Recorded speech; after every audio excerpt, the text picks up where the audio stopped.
Okay, I honor the invitation of His Excellency President Bola Tinubu, who is a father to the nation, who God has given the opportunity to lead the country at this difficult time. And so I came to celebrate and congratulate him, and then to also give him our commitment that as citizens of the country, this is a time for all of us to throw our weight behind and support the administration. I gave an illustration of an aircraft that has taken off. The aircraft is the country. The passengers are the citizens. The pilot is Mr. President. His co-pilot is Excellency the Vice President.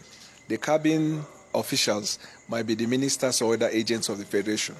You may not like the takeoff of the airplane. You may have even your perspective about the way the pilot is, walking towards the turbulence, above the sea level. But one fact that must bind all of us is that the plane needs to land so all of us can be alive.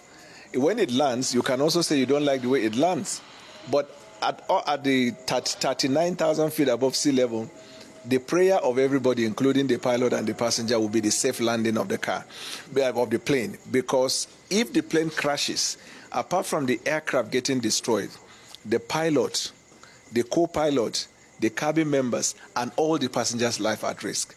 So at this difficult time, what we need is to throw our support and then see how we're able to navigate around. Because there are difficult things in this country, hardship, poverty, insecurity, and the only way we can come together and support the achievement of this objective, I think, is for us to give our best in supporting the administration. So I came to congratulate him and then to tell him that I'm particularly excited about the recent policy decision he has taken to demonstrate that he's about the people and not just protecting his people. He took decisions against certain ministers who allegedly were, said to have committed infraction. The marked difference between him and the previous administration is that the previous administration may want to cover in order to avoid the backlash that the government is corrupt. But he is not about that. If this thing will touch on the poorest of the poor, humanitarian, that's the focus.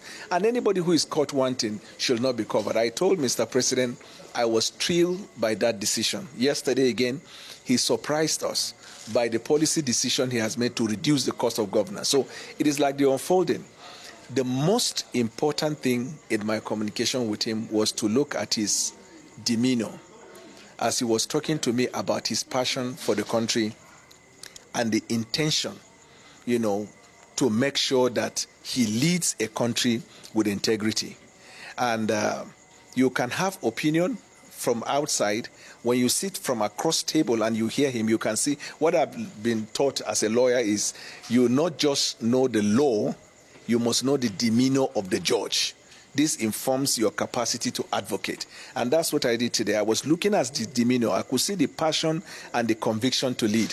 And that to me is exciting. It's not about party. Okay. This is about the country. You may misconstrue your visit here today as a member of the major opposition PDP. Right. They were wondering, are you defecting? I mean, you've been speaking here like in capacity of an individual citizen. Yeah. Are you in that capacity? Are you defecting to the APC? Or have you defected? Well, I'm here as a private citizen and who must be bound by the conviction we have towards our country and the need for us to push the country to a better place that we all desire. So I'm not here in the capacity of, first of all, I'm not even a leader in the PDP. I'm a private citizen. But you must also admit that I have had my history with Mr. President. When I was in APC, before the primaries, I was practically his key spokesman as at the time. And I supported his cause because I believed in him. And so I use this opportunity today to even touch on some of those past. And I'm very happy that instead of the president getting actually offended, he gave me some live lesson, about the fact that in life, if you are going to be offended because people took decisions that didn't favor you, you would never be helpful to anybody in life, or you can never relate with people. And so that largeness of the heart to me is encouraging. And I am also here to say I am supporting President Bola Tinubu in achieving the objective of the problems we are in the country. I don't think that at this time of hunger and problems in the country, somebody should be here talking about party. And as per defection, God knows tomorrow. But I am fully committed to supporting the cause of President Bola Tinubu. That has to be made clear.